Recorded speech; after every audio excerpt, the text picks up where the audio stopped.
Bismillahirrahmanirrahim. Assalamualaikum warahmatullahi wabarakatuh. Waalaikumsalam warahmatullahi wabarakatuh. Alhamdulillahirabbil alamin. Allahumma shalli wa sallim ala sayyidina Muhammad amma ba'du.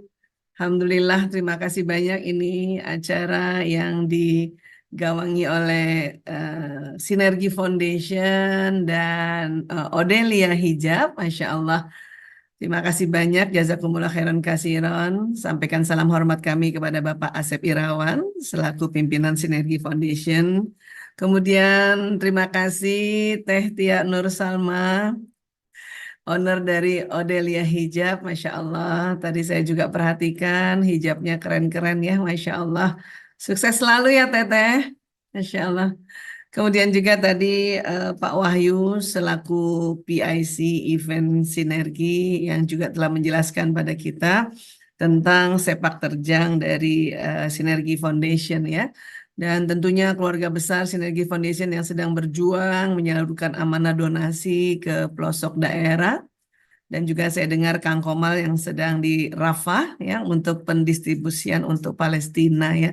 Insya Allah Allah memberkahi kita semua, Allah melindungi sahabat-sahabat yang sedang berjuang untuk menyalurkan donasi, insya Allah. Dan hari ini panitia mengamanahkan kami untuk membahas tentang berdamai dengan konflik dalam rumah tangga, ya, Masya Allah. Baik, Teh Wida, Bapak Ibu, sahabat-sahabat Villa semuanya, karena biasanya saya em, ya membahas sebuah topik dengan tinjauan dari ilmu neuropsikologi atau ilmu yang kita sekarang kenal dengan namanya ilmu neuroscience, ilmu tentang otak dengan seluruh tubuh manusia ini. Maka saya izin menggunakan slide presentasi untuk kita bahas bersama ya. Karena bicara manusia ini kalau nggak lihat gambarnya agak sulit ini ya. Jadi saya izin untuk share screen terlebih dahulu ya, Teh Wida ya. Iya, baik. Apakah sudah terlihat? Sudah, mudah-mudahan sudah ya. Ya, baik. Berdamai dengan konflik dalam rumah tangga. Ya, baik. Sebetulnya konflik itu apa sih? Nah, kita bahas ya. Di Kamus Besar Bahasa Indonesia, konflik ini diartikannya percekcokan, perselisihan, atau pertentangan. Ya.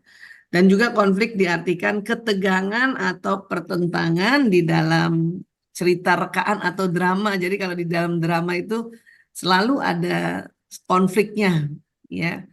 Nah, nanti konfliknya bisa antara dua kekuatan, bisa pertentangan dalam diri satu tokoh, pertentangan antara dua tokoh dan sebagainya ya. Jadi ini definisi konflik ya. Rumah tangga juga ya kata para pujangga adalah panggung sandiwara juga rumah tangga ini.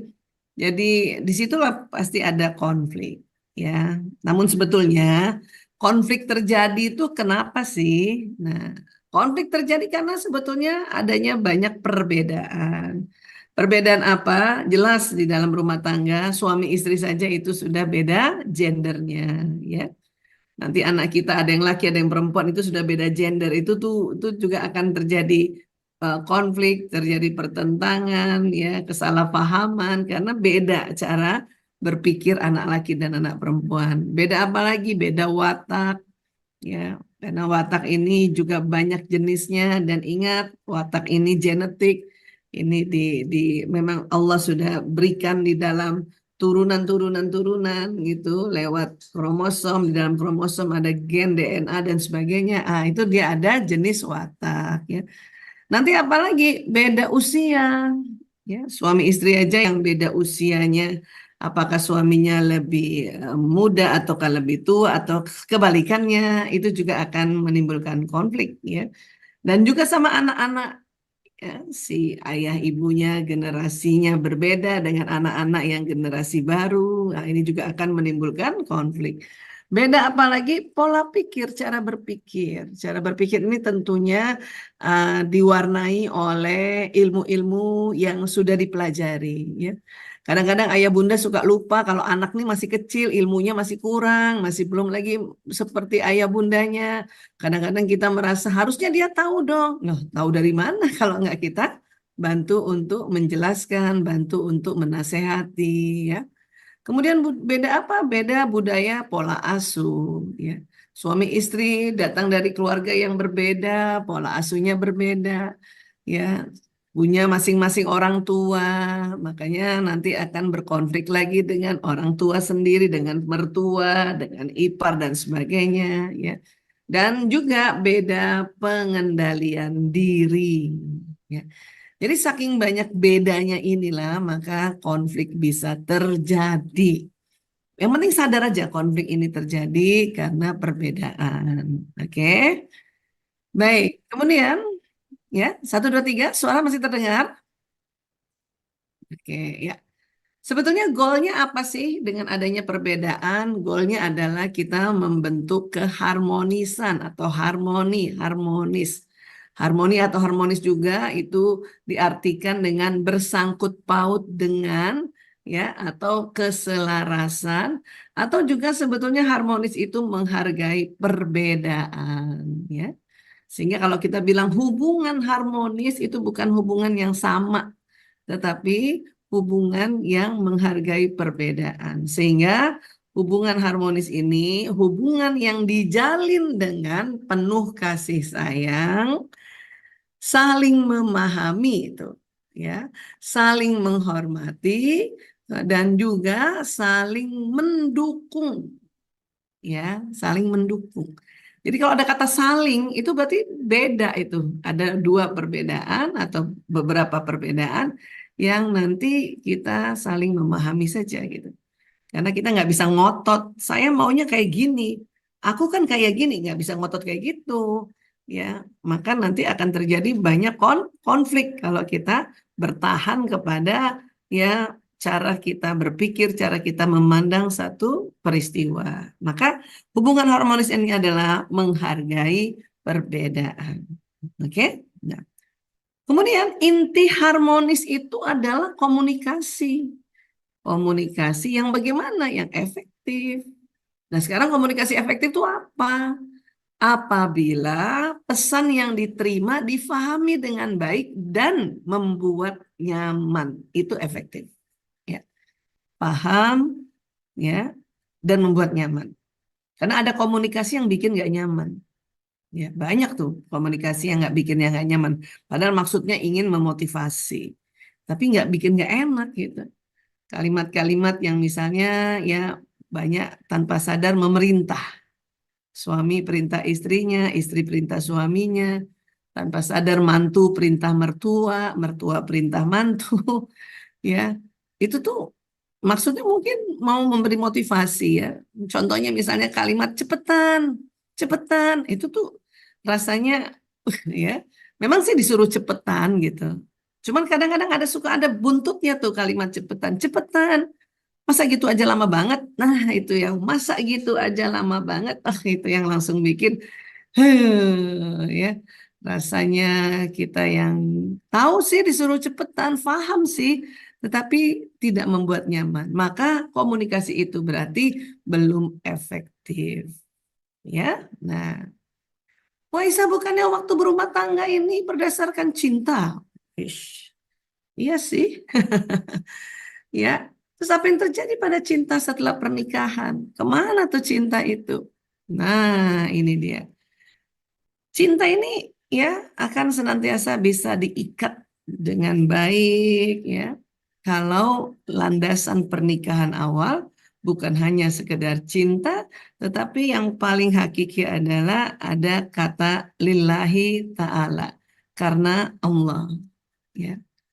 Bukan apa-apa, kalau nggak ada karena Allah, ini cinta ini kadang-kadang ya ada yang merasa padam, ada yang merasa hilang cintanya itu. Padahal sebenarnya cinta itu tetap ada di dalam otak manusia, tetap ada. Hanya ya, karena kita nggak tahu cara menstimulasinya, maka merasa padam cinta itu. Oke?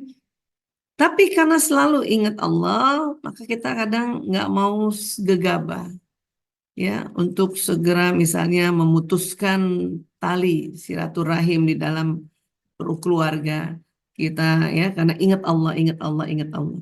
Walaupun sudah darurat saja itu harus masih tanya dengan Allah. Ya Allah, ini saya harus bagaimana ya Allah, ya. Bahkan ada sebuah ya cara yang Allah ajarkan untuk kita sholat istikharah. Sholat istikharah lebih baik, lebih banyak, lebih sering untuk makin tajam ini. Arah mana Allah ya memberikan petunjuknya kepada kita di dalam ya jalinan hubungan harmonis di dalam keluarga ini gitu. Ya. Jadi sekarang kita lihat dulu karena tadi Bu Isa janji bicara dari ilmu neuroscience ya. Nah, inilah otak manusia ya. Jadi otak manusia itu ada Allah berikan otak besar, otak kecil terbagi dua, ada belahan kanan, ada belahan kiri. Dan di dalamnya banyak sekali struktur-struktur otak yang luar biasa ya. Semakin kita belajar otak tuh semakin Allahu Akbar ya, semakin rasanya bersyukur Allah sebetulnya sudah berikan banyak struktur atau program-program di otak hanya karena kita belum belajar, kita nggak tahu cara menggunakannya ya.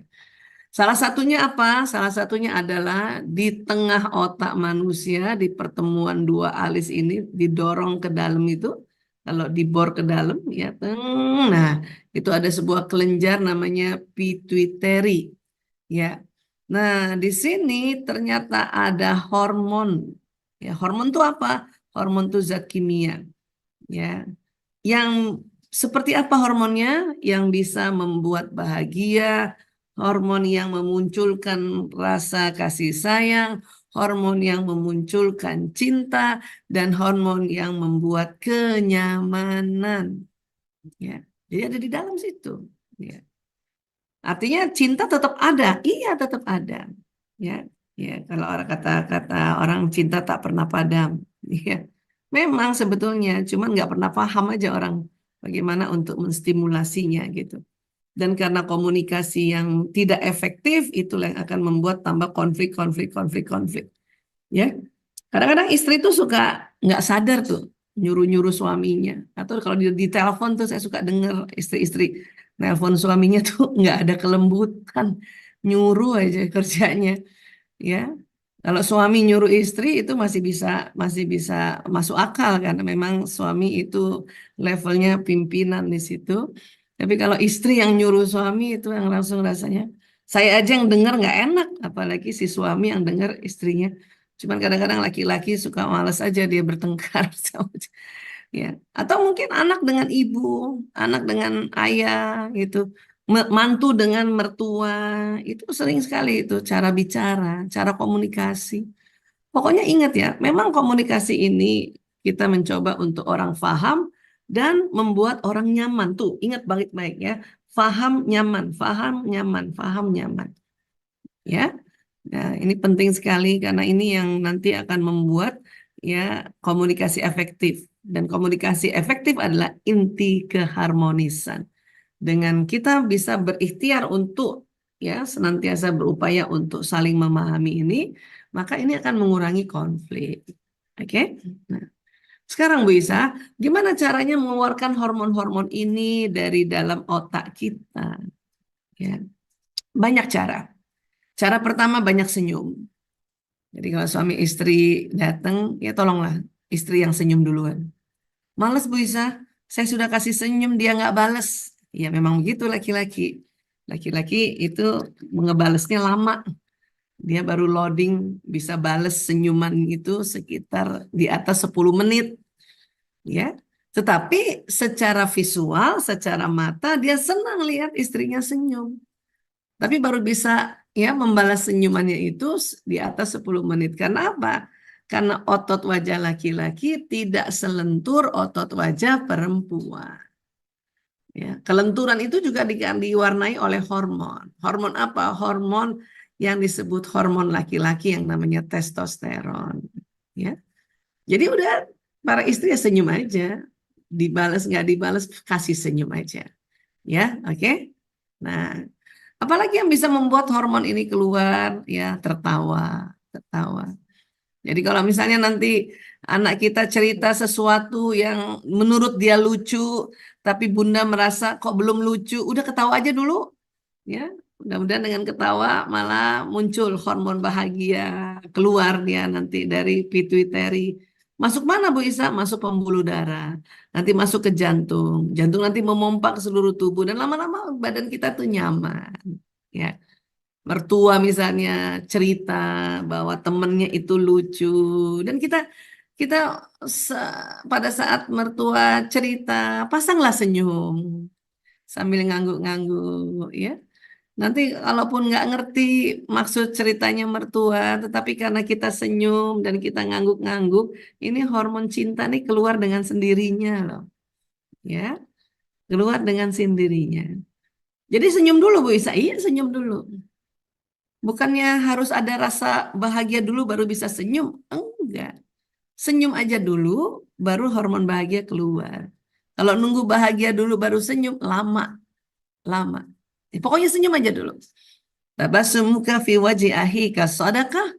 Ya, Rasulullah SAW bersabda seperti itu. Ya, tersenyum kepada saudaramu itu sedekah. Kenapa? Karena memang waktu kita senyum mengeluarkan hormon bahagia, hormon kasih sayang, hormon cinta, dan itu akan membuat diri kita ya bahagia ya dan penuh rasa nyaman. Dan senyum itu juga nanti menular gitu. Orang yang kita senyumi ya lama-lama senyum. Walaupun memang laki-laki lebih lama untuk membalas senyum. Dan dia pun akan bahagia. Dia pun akan penuh kasih sayang. Dia pun penuh cinta. Oke? Jadi gampang ya, senyum, ketawa. Ya. Yang lain-lainnya Bu Isa, dibelai misalnya, dikasih hadiah, ditemenin, menemani, dilayani, melayani. Ih, banget. Itu juga akan mengeluarkan hormon-hormon yang membahagiakan ini. Muncul hormon cinta. Nah, kalau itu nanti ranahnya bisa dibahas lewat namanya love languages atau bahasa kasih sayang. Ya, hari ini mungkin tidak bahas itu dalam, tapi kita bahas bagaimana konflik itu, ya, dan bagaimana ya berdamai dengan konflik itu. Oke? Nah, baik. Sekarang, gimana caranya lagi? Nah, kita belajar lagi bahwa dari otak ke badan ada namanya sistem saraf. Ya, sistem saraf ini kalau kita pelajari, dia seperti kabel listrik cara kerjanya, seperti kabel listrik. Sehingga apa yang kita lihat dari mata, apa yang kita dengar lewat telinga, apa yang kita ucapkan lewat mulut, apa yang kita hidu lewat hidung, dan kecap lewat lidah, dan apa yang kita rasakan lewat permukaan kulit, dan apa yang kita lakukan lewat tangan dan kaki kita, pesannya akan jalan lewat sistem saraf ini. Kemana? Ke otak manusia. Ya. Jadi sekali lagi dari otak ke badan ini ada sistem saraf. Badan ini bergerak juga atas perintah yang nanti jalan di kabel listrik ini. Supaya juga nanti mengeluarkan hormon cinta, hormon kasih sayang, hormon bahagia. Selain senyum dengan tertawa, rupanya kalimat-kalimat itu bisa menstimulasi hormon tersebut. Ya. Maka mengapa kita umat Islam diminta setiap melakukan kegiatan diawali dengan membaca basmalah. Bismillahirrahmanirrahim. Dengan nama Allah yang maha pengasih lagi maha penyayang. Wish, kalimat ini Masya Allah jalan lewat sistem saraf. Jalan ke atas otak dan kemudian diperintahkan lagi oleh otak jalan ke seluruh tubuh. Wish, dahsyat itu. Dengan nama Allah yang maha pengasih lagi maha penyayang.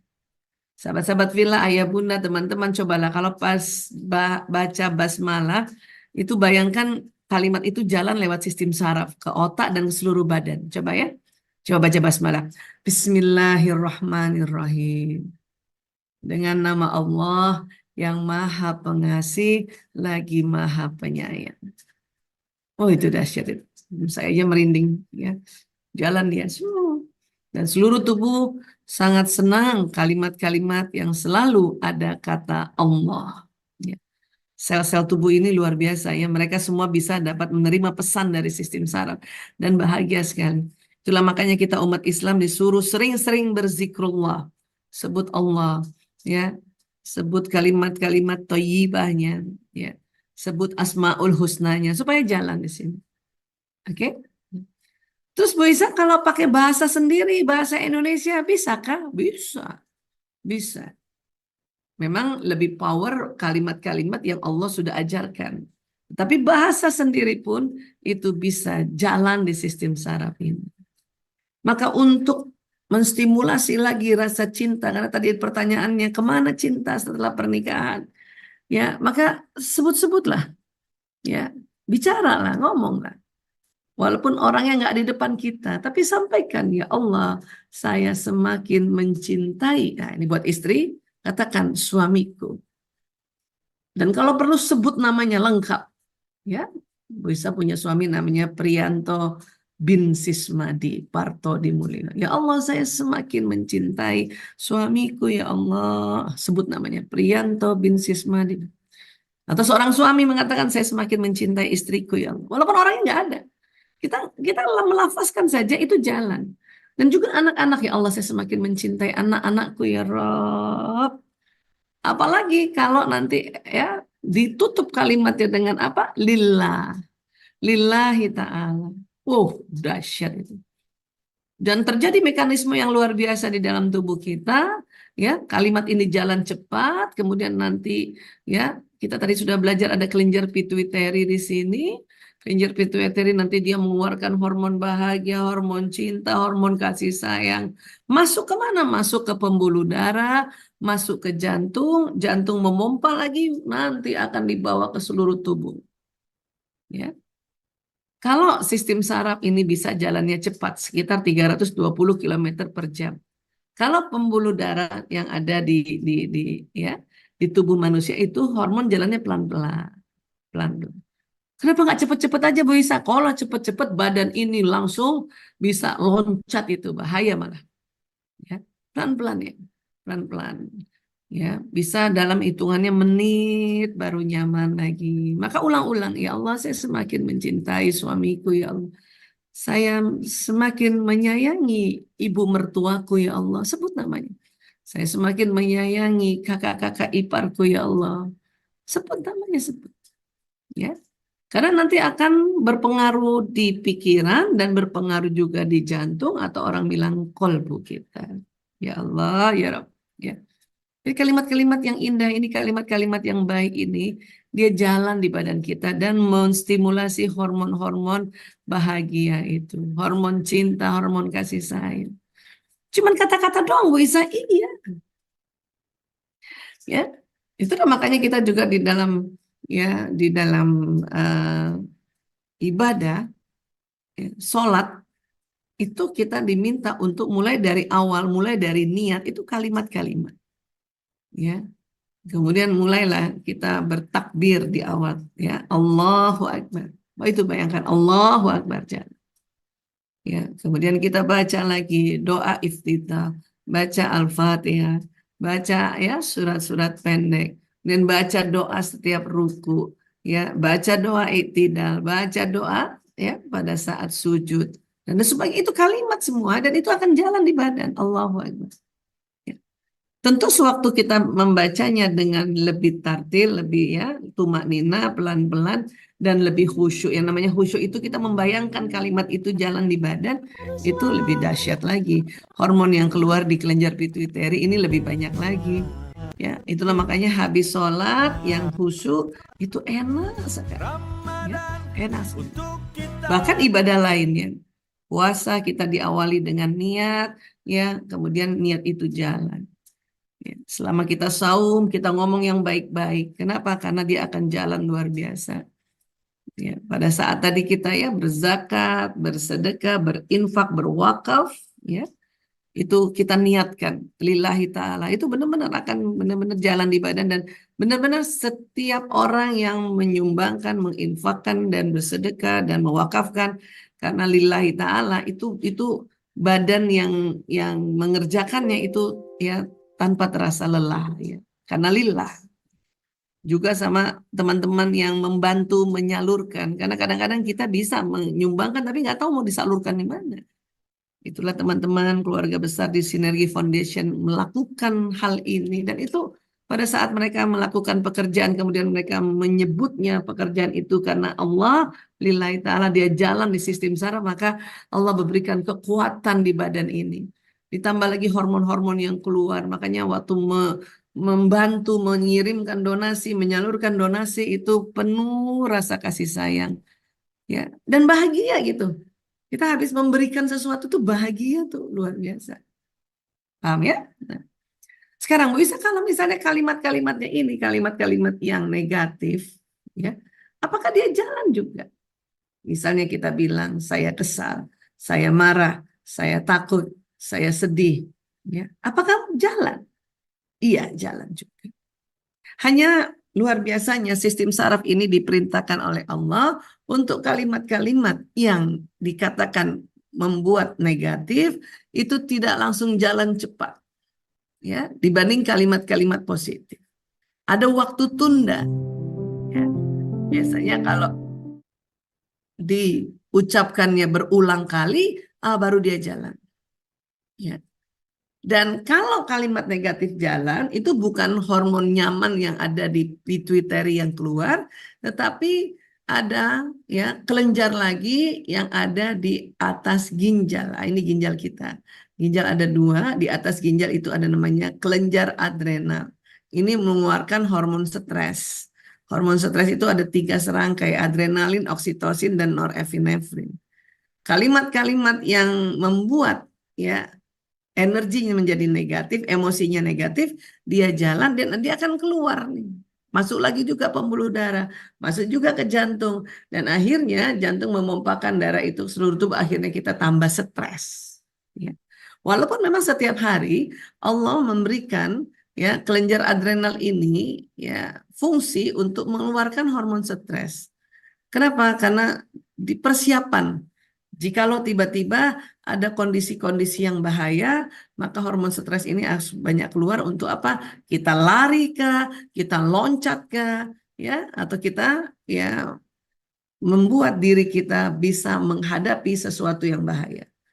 Tapi kalau kita ya menambah sesuatu ini dengan kalimat-kalimat yang punya emosi negatif, maka belum lagi ada kondisi bahaya, ya kelenjar adrenal sudah mengeluarkan hormon stres yang lebih banyak lagi dan inilah yang membuat nanti kita ya terasa tidak punya tenaga, kita sakit ya apalagi yang sudah memang punya penyakit bawaan, ada hipertensinya, ada diabetes. Maka hati-hati kata-kata, hati-hati kata-kata. Apalagi kalau ya teman-teman pergi umroh atau pergi haji, daerah Mekah, Madinah, Arafah, Mina dan sekitarnya itu energi kenceng banget. Hati-hati bicara itu. Ya, dia akan langsung jalan ke sistem saraf dan menambah kita stres. Ya, baik. Sekarang konflik dalam keluarga ini, konflik dalam keluarga nanti akan berkaitan dengan apa? Emosi. Emosi. Ya. Nah, ini perlu. Selain tadi kita sudah belajar kalimat-kalimat, harus ucapkan kalimat-kalimat yang lebih banyak, lebih sering ya, kalimat baik. Bukan selalu, tapi lebih sering kalimat baik. Kalaupun ada kalimat negatif, bolehlah sekali dua kali diucapkan, tapi dilarang berkali-kali karena akan membuat sistem ya hormonal di dalam tubuh ya lebih sering keluar hormon stresnya dibanding hormon rasa nyamannya kalau keseringan ngomong yang negatif. Bukan nggak boleh loh, ya sekali dua kali untuk curhat, ya abi-abi, aku kok lagi kesel banget. Nah cukup gitu aja, ya biarkan nanti ya direspon oleh pasangannya. Oke. Tapi kalau terus-terusan kita ngomong, ya lagi kesel dan berulang kali, hati-hati, hormon stres akan keluar. Ya. Nah ditambah lagi ada yang namanya emosi, emosi. Apa sih itu emosi? Ya, emosi itu rupanya ada di dalam otak manusia. Ya, punten ini gambar tengkorak. Ini ceritanya otak yang di dalam tengkorak ya. Ini bukan yang asli. Cuman saya mau kasih lihat ini tengkorak, ini bagian depannya otak. Di tengah otak ini, tadi kan otak terbagi dua ya, kanan kiri. Di tengah otak ini ada yang namanya limbic system, pusat emosi atau rumahnya emosi, house of emotion ya katanya. Ini ada di otak manusia, di tengah otak. Makanya kita perlu tahu. Pertama yang harus kita tahu, lokasi otak emosi. Oh, di tengah otak. Ya. Inti otak manusia itu otak emosi, kata para ahli otak. Oke. Nah, sekarang otak emosi bukan hanya ada pada manusia saja, tetapi ada pada juga hewan golongan mamalia. Makanya ini sering disebut otak mamalia. Jadi inti otak manusia itu otak binatang sebetulnya. Jadi kalau kita buka otak ini, kita buka otak ya, sebentar. Nah, ini dibuka otak, terus nanti ada, ini otak besar yang dibuka nih. Ini ada otak kecil. Nah, ini otak kecil. Yang mana otak emosi? Ini dia nih, otak emosi. Ya, otak mamalia. Kita lihat lagi ya. Nah, otak emosi sambungannya ada namanya batang otak. Nah, otak batang otak ini disebutnya otak reptil. Jadi bayangin teman-teman, sahabat-sahabat, ayah bunda, di tengah otak manusia itu otak mamalia dan otak reptil. Ya. Ini dua jenis binatang. Itu makanya Allah ingatkan selalu untuk ya pandai-pandai kita mengelola nafsu kita atau emosi kita. Karena kalau bicara nafsu itu emosi ada di sini dia. Supaya apa? Supaya derajat kita tidak turun di bawahnya binatang. Paham ya? Terus kalau kita belajar emosi, ya setelah tahu tempatnya, kita tahu juga jenis-jenisnya. Ada berapa jenis emosi? Ada banyak ya. Tapi dia terbagi nanti ada yang levelnya energi negatif, ada yang levelnya energi positif. Bisa kok kayak tangga ya? Iya, karena rupanya setiap jenis itu sewaktu diukur itu ada frekuensinya masing-masing. Kemudian waktu digambarkan, ternyata kok kayak tangga ya, kayak level ya. Ini ada semua di otak manusia. Iya, ada semua di otak manusia. Bisa hilang, Bu Isa? Nggak bisa. Nggak bisa. Ya. Yang bisa adalah kita belajar bahwa oh emosi itu berjenis-jenis. Oh kayak tangga ya. Oh semakin ke atas itu nuansanya positif. Ya. Oh emosi ini yang disebut nafsu juga. Oh iya ada nafsu lawwama, ada nafsu amarah, ada nafsu mutmainnah. Ya. Yang diminta oleh Allah apabila level emosinya sedang turun, misalnya lagi tenang-tenang, ada sesuatu yang ngeselin tiba-tiba, kita jadi marah, turun berarti, ya. Atau suatu ketika jadi takut, atau suatu ketika lagi tenang-tenang tiba-tiba ada telepon, ya, ada keluarga meninggal, akhirnya kita drop ke sedih. Makanya orang yang lagi tenang-tenang dapat berita yang membuat takut dan sedih karena langsung drop frekuensinya, itu lemes badannya itu tiba-tiba, ya. Tetapi yang diharapkan adalah selain kita mengerti bahwa emosi ini bisa turun, dan diminta adalah kalau sudah turun, segeralah naikkan kembali. Segera naikkan kembali. Segera move on. Supaya apa? Supaya berada lagi di level mutmainnah. Karena kalau kita lebih sering berada di level mutmainnah, itu lebih beruntung. Lebih cepat beruntung kita. Ya. Dan kenapa disebut zona ikhlas? Karena pada saat kita mengerjakan sesuatu didasari dengan emosi yang mutmainnah, itu ikhlas namanya. Ya, ikhlas. Kita berinfak, berzakat ya, atau kita mengirimkan sumbangan apapun dengan semangat. Semangat. Kenapa bisa semangat? Karena tahu bahwa ini perintah Allah dan Allah tidak membiarkan ya orang memberikan sesuatu tanpa ada balasannya. Bahkan balasannya sangat luar biasa, ya, bisa sampai 700 kali balasannya, maka semangat kan? Kita waktu mengerjakan sesuatu, menyumbangkan sesuatu dengan semangat, itulah yang disebut kita mengerjakan di zona ikhlas. Ya. Kita punya peristiwa misalnya, teman-teman menikah, kemudian mendapatkan mertua yang wataknya keras. Kalau kita marah terus terhadap mertua itu berarti nggak ikhlas sama mertua itu.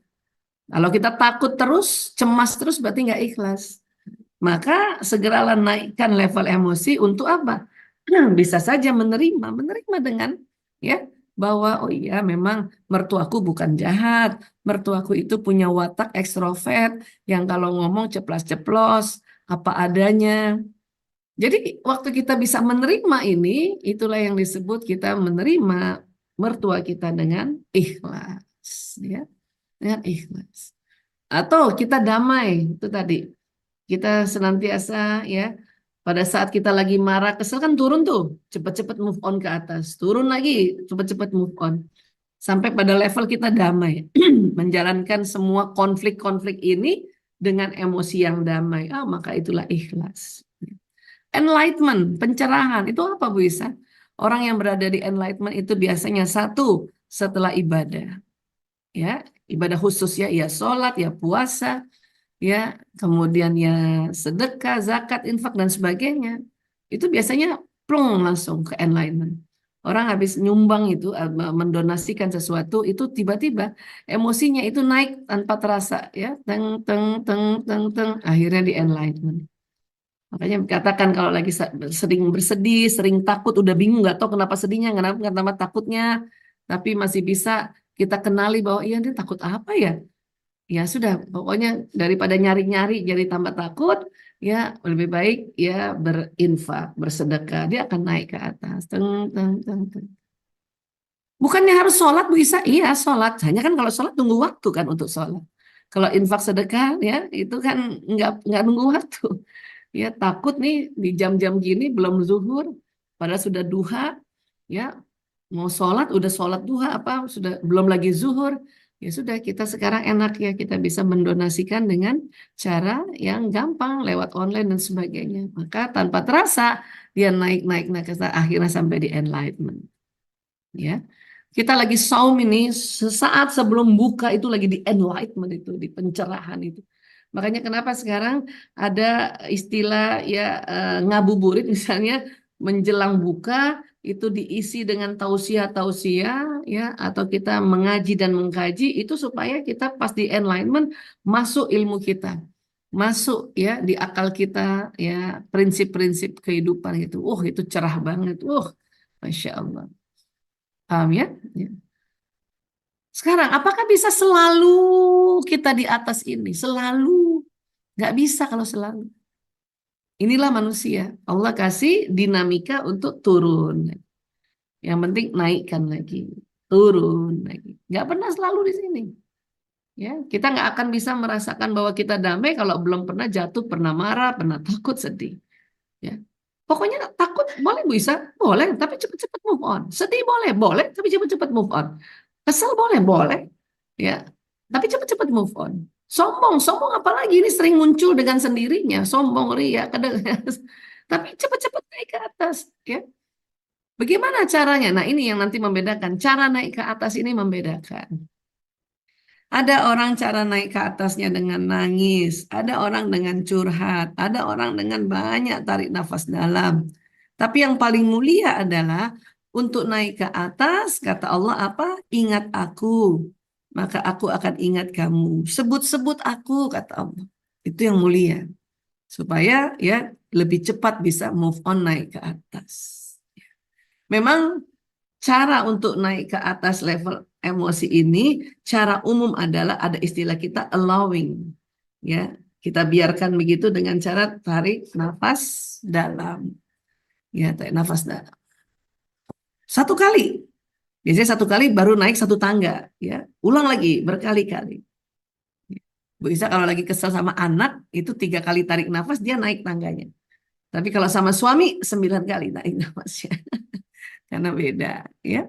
Bagus lagi waktu tarik nafas dan kemudian waktu hembuskan lewat mulut, ya, mulut kita nih, bayangkan keluar warna hitam.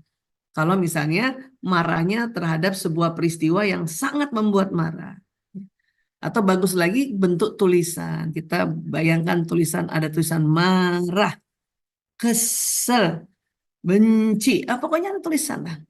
Bayangkan lagi dia masuk ke tanah. Kenapa harus dibayangkan? Karena ini kerja otak kanan, visualisasi, pembayangan. Kalau omongan itu kerja otak kiri, afirmasi. Ya. Nah, ini yang disebut khusyuk itu adalah kita membayangkan seolah-olah, seolah-olah. Paham ya? Nah, ini tarik nafas ini cara paling umum. Boleh umur kecil dilatih, boleh remaja dilatih, boleh nenek-nenek atau lansia dilatih. Mau negara apapun dilatih dengan allowing seperti ini. Ya. Tapi kalau lebih dalam lagi kita umat Islam itu Allah ajarkan untuk apa? Melafazkan kalimat-kalimat zikrullah. Diajarkan bahwa kita itu akan diberikan ujian sedikit rasa takut, kekurangan harta, kekurangan makanan, kekurangan jiwa, kekurangan buah-buahan. Kita disuruh sabar. Tapi sabar yang gimana? Apakah kita diam saja sabar? Itu bukan sabar, itu mendem. Ya. Sabar itu dijelaskan lagi bahwa kalau kamu ditimpa sesuatu musibah, katakan inna lillahi wa inna ilaihi rojiun. Atau kita sering sebut namanya kalimat istirja. Maka kalimat istirja ini akan jalan di badan kita. Inna lillahi wa inna ilaihi rojiun. Ya. Sesungguhnya kami ini semua, kita semua ini milik Allah dan kepadanya kami kembalikan semuanya. Jalan, ya, ini kecepatannya luar biasa. Dari mulut ke atas 240 km per jam, dari otak ke badan 320 km per jam. Maka tubuh nanti akan bekerja dengan sangat rapih, ya, harmonis karena masing-masing punya fungsi masing-masing. Hormon-hormon keluar dengan, ya. Dan akhirnya emosi kita naik levelnya. Ya. Selain istirja apa Bu Isa? Yang paling sering adalah yang diminta adalah istighfar. Astagfirullahaladzim. Astagfirullahaladzim. Astagfirullahaladzim. Astagfirullahaladzim. Sebut-sebut, ulang-ulang. Tentunya masukkan juga ilmu di otak kita bahwa istighfar itu punya manfaat yang luar biasa. Ya, sebagaimana Allah sampaikan di Al-Quran, kemudian juga di hadis-hadis para Rasul, ya, Rasulullah SAW menyampaikan bahwa siapa saja rutin baca istighfar, maka Allah akan memberikan solusi atas setiap kesulitannya, penyelesaian bagi setiap permasalahannya, dan dia akan memberinya rezeki dari jalan tak terduga. Bayangkan, ya. Karena rupanya pada saat kita istighfar, astagfirullahaladzim, itu waktu kalimat astagfirullahaladzim, itu keluar semua tadi rasa kesel, marah, jengkel, sedih. Kemudian akhirnya hidung akan tarik oksigen. Ya, masuk ke paru-paru, nanti masuk lagi ke jantung, jantung memompa darah lagi, naik ke atas, ke otak. Di sini ada otak emosi. Ya, darah membawa oksigen, otak emosi yang tadinya tegang jadi rileks kembali. Level emosi naik ke atas menjadi emosi mutmainnah. Kan asik banget, ya. Dan juga Rasulullah ajarkan kita apa? Rubah posisi. Apabila kalian marah dan dia dalam posisi berdiri, hendaknya dia duduk. Dengan itu marahnya akan reda. Ya. Jika belum juga reda, hendak dia mengambil posisi tidur. Tidur. Sambil istighfar, tidur. Rasulullah ajarkan ini. Kalau kita marah, apalagi suami, istri tiba-tiba maaf, ya, tidak bermaksud mengotak-ngatik HP-nya suami, tiba-tiba ada notifikasi yang kalimatnya itu nggak wajar, nggak layak, ya. Apalagi kita tahu dia dari perempuan, marah banget si istri. Maka segera duduk dulu, istighfar, astagfirullahaladzim. Oh, innalillahi wa inna ilaihi rajiun. Astagfirullahaladzim. Duduk. Rasanya masih ulang minta izin aja sama suami. Sebentar saya mau tiduran dulu ya. Suami kalau tahu istrinya minta izin mau tiduran tuh ada dua tuh. Dia sakit, ya, sakit fisik atau itu tadi marah, kesel, jengkel. Kita tiduran aja. Jadi kita tunda Bu Isa, nggak diomongin aja sekarang soal itu tadi notifikasi di WA. Nanti tunda dulu, ya. Karena banyak juga istri-istri langsung mau membahasnya dengan sebuah kemarahan. Itu bahaya malah, bahaya. Ini akan jadi konflik yang besar, bahaya. Ya. Bahkan sebetulnya konsultan pernikahan dunia, ya, salah satunya ya nanti saya kasih tahu, ini namanya Lisa Early McLeod. Itu menyampaikan kami telah menemukan bahwa memutuskan untuk tidur dalam kondisi masih marah atau emosi negatif ternyata sering menjadi pilihan terbaik. Ya, sering lagi. Ya. Seseorang yang memutuskan istirahat dan tidur justru memungkinkan dirinya untuk membersihkan pikiran mereka, untuk mendapatkan pikiran yang lebih jernih keesokan harinya sehingga pertengkaran bisa diselesaikan lebih baik. Atau paling nggak ditunda ya nanti misalnya kalau kita tiba-tiba siang ini rebahan ya itu nanti habis habis buka baru kita bahas atau minta waktu lagi ya. Itu ternyata jauh lebih baik loh. Dan baru diteliti itu. Rasulullah sudah sampaikan ya bahwa rubah posisi. Duduk masih marah, rebahan ya. Terus tentu di dalam manajemen konflik itu tidak mencari siapa yang jadi pemenang ya, tidak mencari siapa yang jadi pemenang. Oke. Bahkan kita ya introspeksi diri. Kata Rasulullah, jika kalian marah, diamlah dan tenanglah. Bukan diam mendem, tapi tenang. Tenang itu disitulah tarik nafas, rubah posisi, istighfar, istirja. Ingat Allah, ya Allah, ya Allah, ya Allah. Ya. Bahkan suami-suami, kalau istrinya lagi marah, itu ternyata ada hal yang luar biasa, apa? Diam dan berikan sentuhan. Ya, ini juga diteliti. Melody Brook, seorang terapis pernikahan dan keluarga mengatakan, ada kalanya memaksakan untuk mendiskusikan masalah yang memicu terjadinya konflik tidaklah membantu. Ya. Tetapi kontak fisik setelah berselisih itu sangat diperlukan agar bisa meredam rasa emosi agar tidak tambah meledak. Jadi. Kenapa sih? Karena sentuhan itu ya pada saat berpelukan hormon oksitosin dan dopamin meningkat. Apa ini? Ini hormon cinta tadi yang ada di pituitari tadi di otak tadi. Dia meningkat. Ya, jadi hormon bahagia keluar, dia meningkat. Hormon stres ya menurun dalam tubuh. Yang mana tadi kelenjar pituitari? Yang ini tadi. Jadi waktu dengan sentuhan itu hormon meningkat, ya, hormon cinta dan bahagia. Tapi nanti hormon stres menurun, itu dahsyat. Ya, nggak usah dibahas sampai detil-detil banget, sudahlah saling berpelukan saja. Ya, salah satunya langsung minta maaf. Oke. Tapi Bu Isa kadang-kadang ya saya kesel banget, susah banget maafin. Dari kamar itu saya ya lihat anak main aja terus. Ya, kemudian mertua datang. Aduh, gimana? Saya selama ini kalau mertua datang ya banyak turut campurnya sampai ke dapur-dapur. Padahal kalau anak kita sudah berumah tangga, kita hanya sampai ruang tamu aja. Kalau nggak diminta oleh anak saran dan udah tenang aja jadi ibu-ibu mertua nih. Ya, baik bapak mertua, ibu mertua. Memang untuk menjadi mertua itu ada khusus ilmu sendiri nanti, ilmu menjadi mertua. Oke? Tapi tenang aja. Tenang. Dan kita misalnya di posisi yang lebih banyak belajar, si istri, maka ya tenang dulu, tenang. Apakah kita peluk mertua kita? Enggak juga kayak gitu. Ya, kita ya lakukan doa, doa. Kenapa? Karena tubuh kita ini mengeluarkan sinyal yang luar biasa yang membawa pesan doa. Sinyal apa Bu Isa? Iya, tubuh kita tuh ada sinyalnya. Ini kalau nanti kita bahas ini nanti masuk ke ranah ya fisika kuantum. Tapi banyak orang nggak ngerti kalau tubuh kita tuh ada sinyal, ada gelombangnya. Ya. Bahkan sinyal ini ada magnetnya. Dikatakan oleh para ahli, manusia adalah magnet dan setiap detil peristiwa yang dialaminya datang atas daya tarik undangannya sendiri.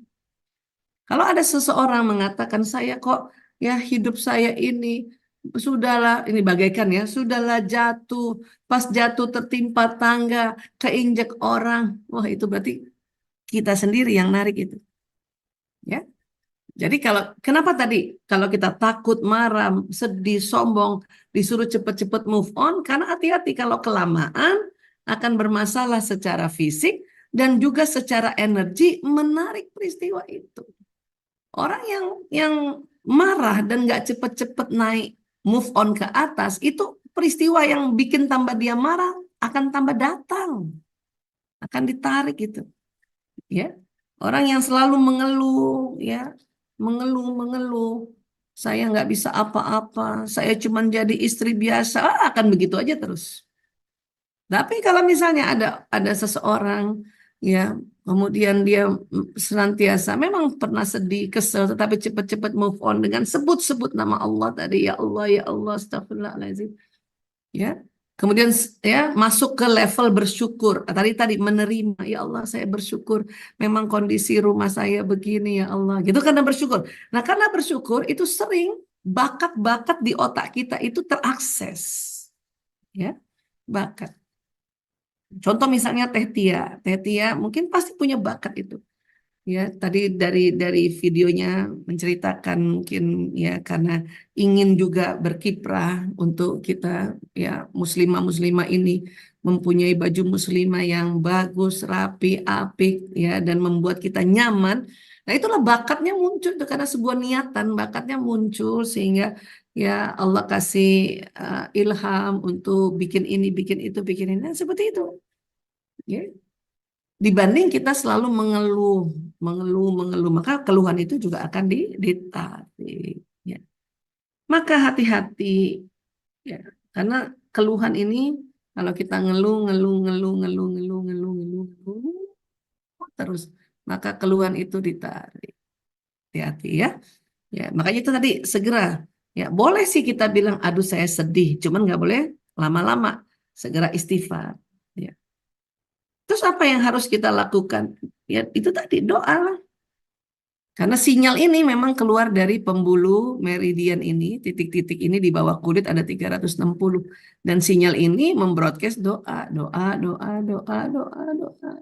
Maka doa itu akan ditarik.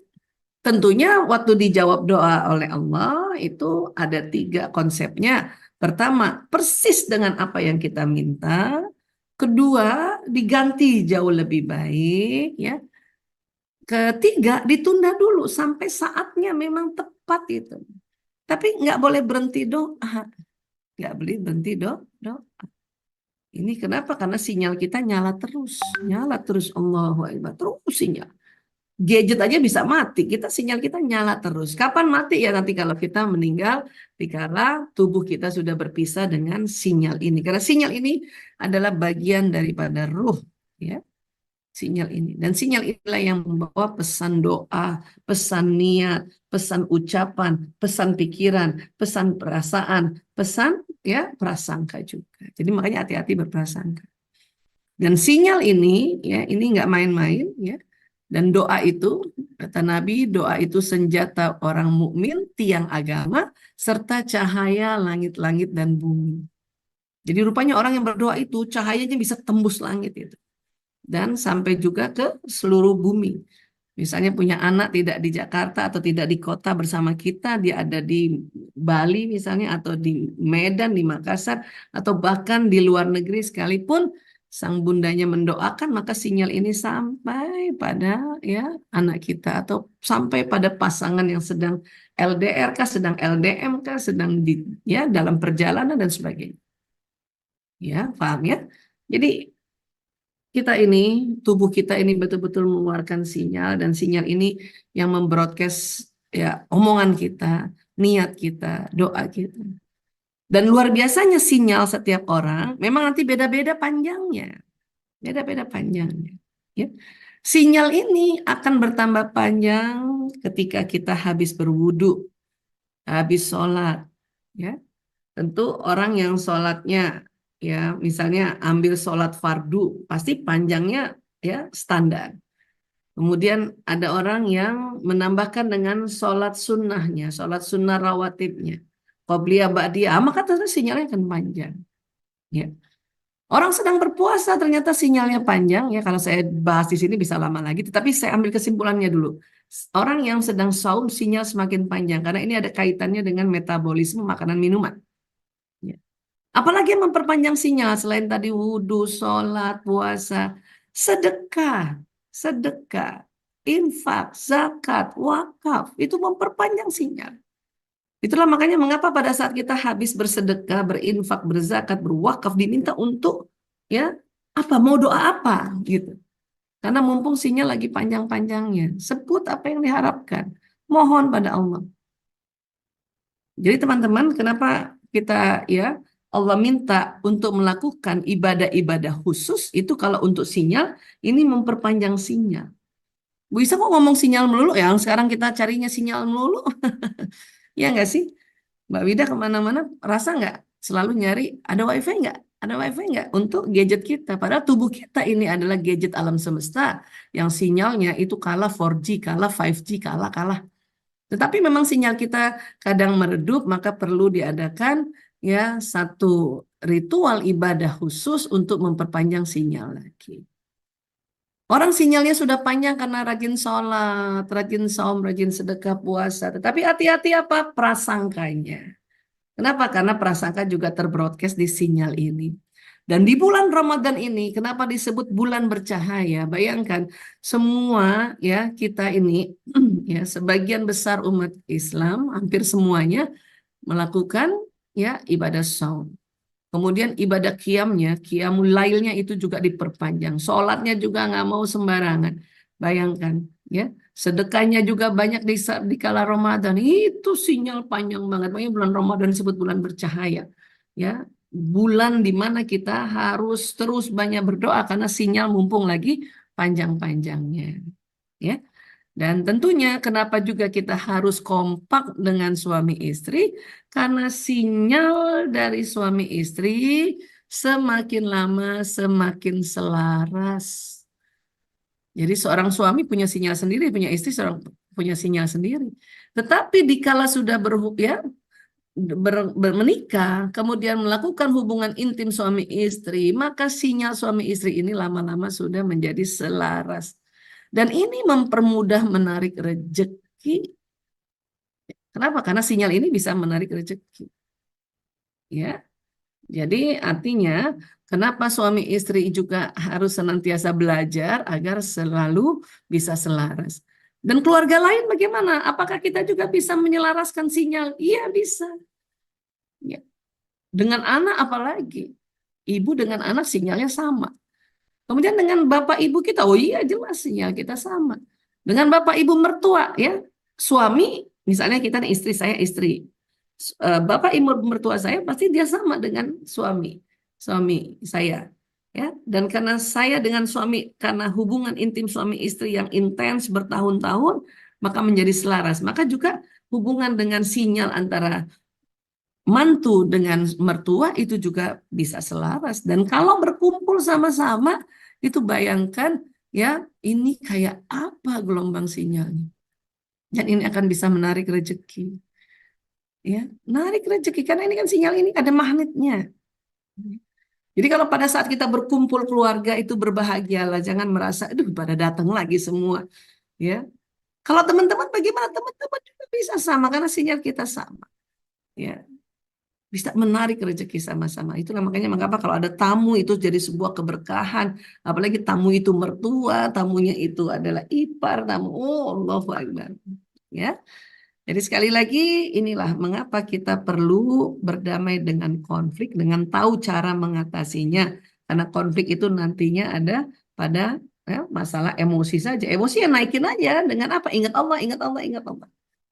Paham ya? Dan mudah-mudahan dengan begitu sinyal kita bisa selaras dan kita bisa menarik rezeki. Allahu Akbar. Ya.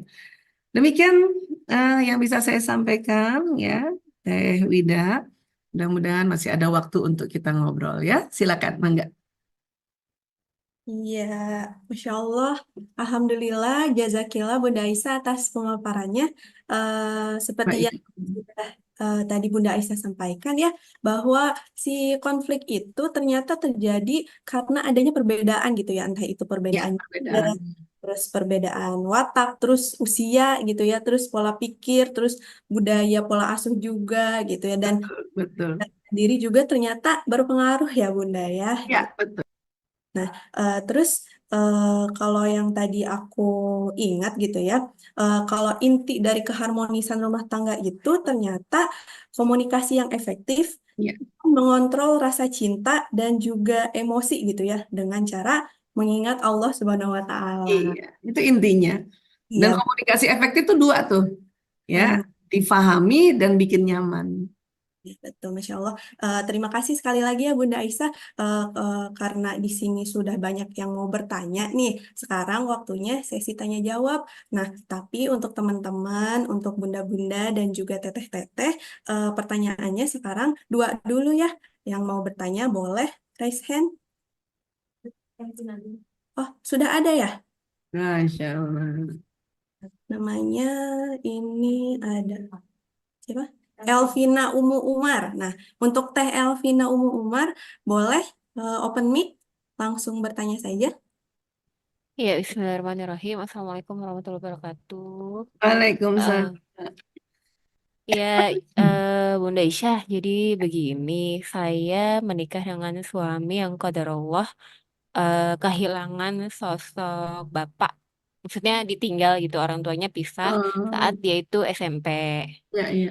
Jadi dia memang beliau suami saya ini sangat dekat dengan ibunya gitu ya. Hmm. Tapi eh, apa ya? Terkadang ada kondisi-kondisi atau ada hal-hal yang membuat kok kurang laki gitu. Kayak misalnya bagaimana beliau mengambil keputusan, bagaimana beliau sangat sensitif gitu. Kayak misalnya saya cenderung pengen bercanda misalnya, tapi kok suami malah sensitif gitu, malah tersinggung atau marah atau gimana kayak gitu. Terus eh sebenarnya selesai sih gitu. Karena dia marah, terus oke dia menenangkan diri, kita introspeksi, minta maaf, selesai.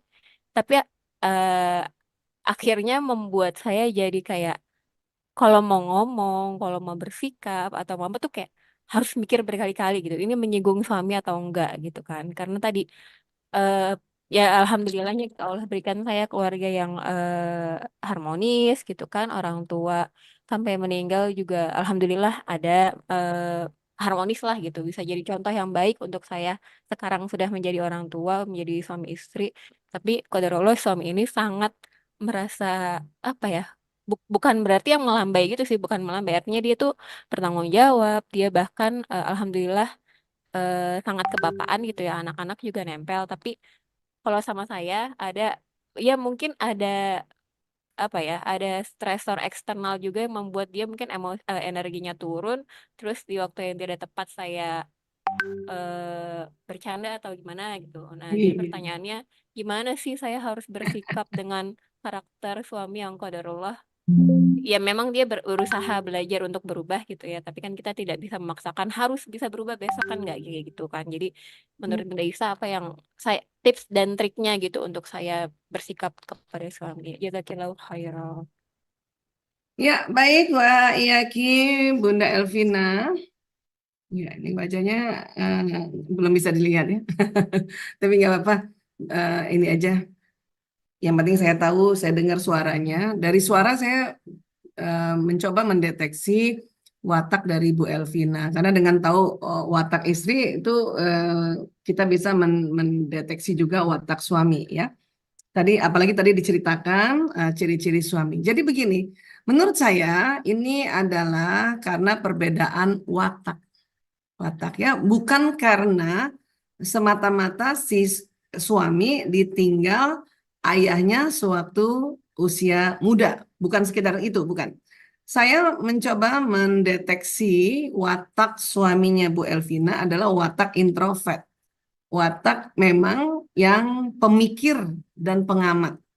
Orang pemikir pengamat itu memang kekuatannya adalah dia selalu detil, hati-hati, nggak mau gegabah, dan memang terasa cenderung lambat mengambil keputusan, ya. Kemudian juga terasa cenderung kok sangat sensitif.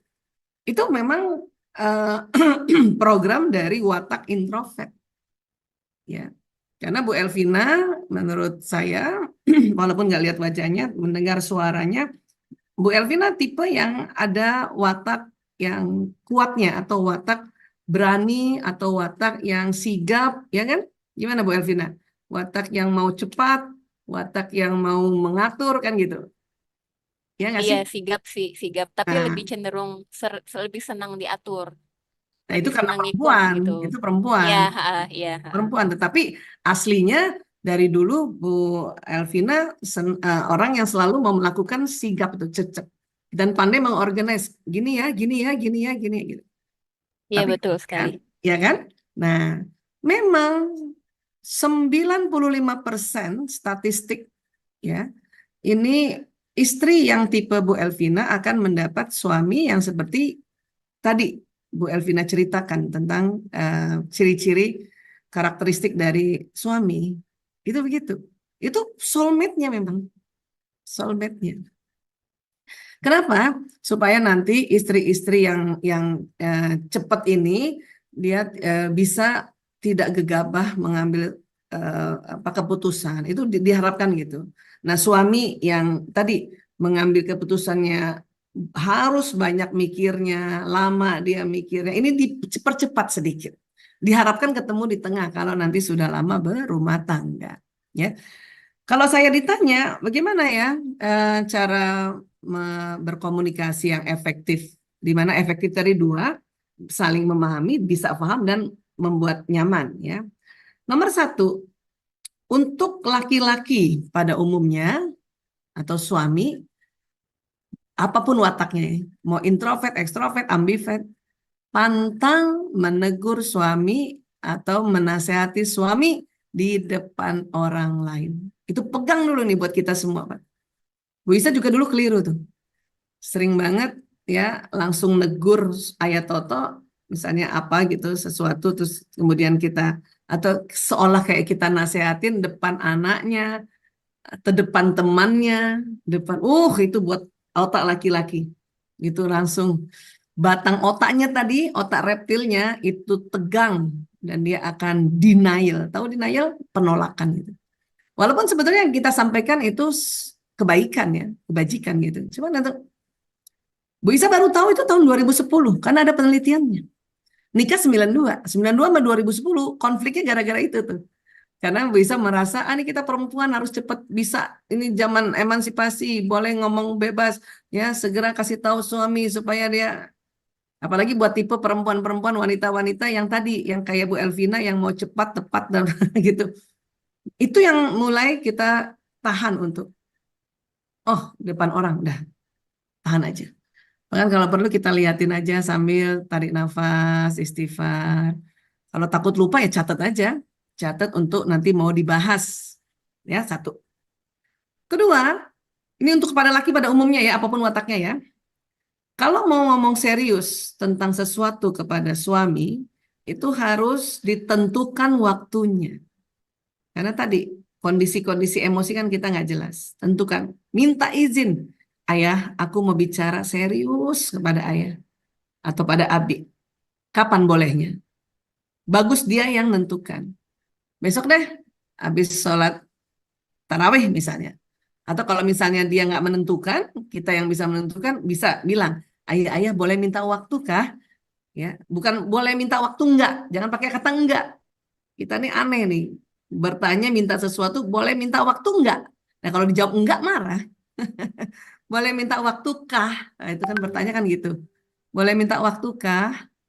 Habis tarawih nanti malam saya mau bicara. Tuh tadi tentukan waktunya. Terus tentukan durasinya, berapa menit mau ngomongnya. 15 menit aja atau 30 menit aja. Ingat ya, tentukan dalam waktu menit bukan jam.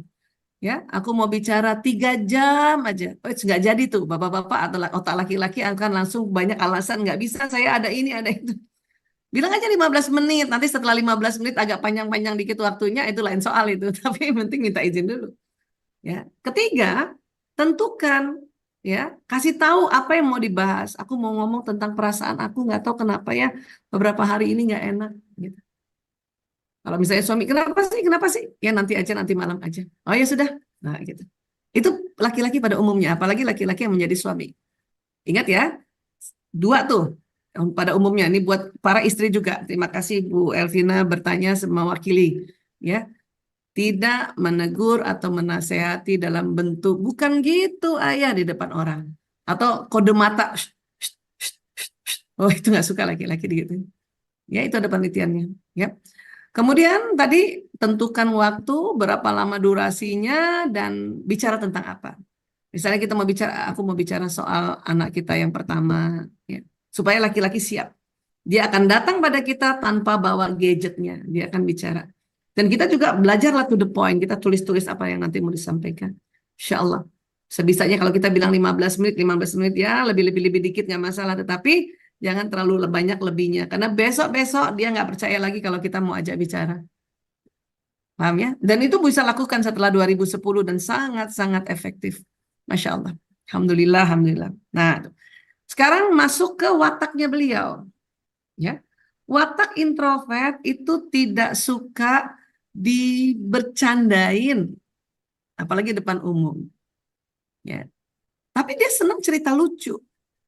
Tapi jangan kena dia. Misalnya kita bilang, ini nih suamiku nih misalnya. Ini nih ayahnya anak-anak ini. Baperan, sensitif abis. Oh, itu nggak suka. Ya, laki-laki nggak suka ditegur depan umum. Ditambah lagi watak introvert sangat peka. Watak pemikir sangat tersinggung. Dan ingat, dia sangat ingat. Kalau dia nggak belajar memaafkan, nah ini yang bisa menjadi dendam. Karena orang-orang introvert itu yang paling gampang berpotensi inget-inget terus. Karena inget-inget terus, maka dia memendam. Karena memendam akhirnya dendam. Nah, gitu. Ya, jadi itu yang bisa saya kasih tipsnya secara garis besar. Nanti Bu Elvina belajar lagi watak pemikir tuh apa aja kekuatan kelemahannya, watak introvert apa aja kekuatan kelemahannya, watak Bu Elvina juga apa saja kekuatan kelemahannya. Karena semua watak ada kekuatan dan ada kelemahannya. Dan sekali lagi buat Bu Elvina, inilah soulmate-nya Bu Elvina, ya. Insya Allah jembatani dengan ilmu, ya, dengan ilmu maka kita akan tambah paham, tambah sadar insya Allah, ya. Dan ingat doa, pokoknya doa, ya. Oke, terima kasih. Iya. Berikan ke Teh Wida. Ya, terima kasih Jazakillah Dr. Aisyah. Amin wa iyyakum. Ibu Elvina sudah terjawab ya. Semoga terjawab ya, Masya Allah. Kita lanjut ke penanya yang kedua. Ada Teh Diah Sania. Tadi Boleh? saya sekilas lihat notifikasi ada yang tanya kalimatnya kayak gimana ya supaya bisa bicara efektif. Iya, iya, boleh, boleh. Kalimat tuh nanti gini. Kalau bisa ya, bisa setiap mau bicara sama siapa aja selalu bermohon pada Allah, ya Allah tuntun bicaraku ya Allah. Ya, Rabbi zidni ilman warzuqni fahman, Rabbi syrah li sadri wa yassir li amri wahlul 'uqdatam min lisani yafqahu qawli. Mintalah, nanti akan dituntun oleh Allah. Ya, bedanya orang ngomong asal ngomong tanpa meminta berdoa dengan ya kita berdoa itu wow dahsyat itu. Ya, kadang kita mau ngomong apa ditahan, ada yang tahan mulut kita itu. Ada yang tahan ya. Saya meyakini itu malaikat yang tahan itu. Pengen banget sih ngomong sama suami, gue kesel sama kamu. Pengen gitu kan? Tapi itu kan nggak santun, nggak santun, ya, nggak baik dan nggak pantas. Memang benar kita kesel sama dia, tapi makanya doa. Nah pada saat doa itu nanti di Allah tuntun mulut kita gitu. Nggak usah ngafalin skripnya. Kalau ngafalin skripnya kita kayak main sinetron nanti. Ya, kurang lebih itu tadi ada yang saya pas lihat notifikasi, saya kayaknya menarik banget langsung dijawab itu tadi. Oke. Ya, terima kasih Jazakillah Bunda Aisyah Dahlan karena Amin, sudah baik, ya. jawab langsung 2 penanya sekaligus ya. Ya, baik. Selanjutnya ada Ya, Tania, boleh langsung. ya. Terima kasih Mbak Aisyah. Namanya sama Mbak Iya, Bu Aisyah Aisyah. dan Aisyah ya. Ya, Assalamualaikum Dr. Aisyah. Senang banget bisa ketemu meskipun lewat Waalaikumsalam. layar kaca. Masya Allah. Panggilannya Bunda Diah kan? Sania, Oh, saya Bunda dokter, Sania. dokter juga Bun. Oh, Dokter Sania, Masya Allah, Ya, tabarakallah. Sejawat. Alhamdulillah. Nggih. Alhamdulillah dokter, kalau ini saya ingin bertanya bagaimana cara menjelaskannya di neuroscience tentang anak yang sama-sama mungkin dalam kondisi pengasuhan luka pengasuhannya yang ini ya cukup parah, tapi kenapa yang satunya mungkin bisa mudah untuk selesai dengan dirinya, kemudian berhasil lah melewati setiap fase kehidupannya, ada satu yang bahkan nauzubillah min dzalik sampai suicide misalnya kayak gitu ya. Nah, itu apa yang membuat padahal konflik yang diterima sama, kondisi yang di keluarganya sama-sama luka gitu ya. Tapi apa nih yang membuat titik krusial apa yang membuat kenapa yang satu bisa berbeda gitu ya nasibnya? Ini lepas dari takdir gitu ya, dokter. Mungkin Ya, ya. ada sebab-sebab yang bisa kita upayakan secara humanis ya, secara manusiawinya gitu, dokter. Ya. Matur Jadi, nuwun, dokter. ya, baik.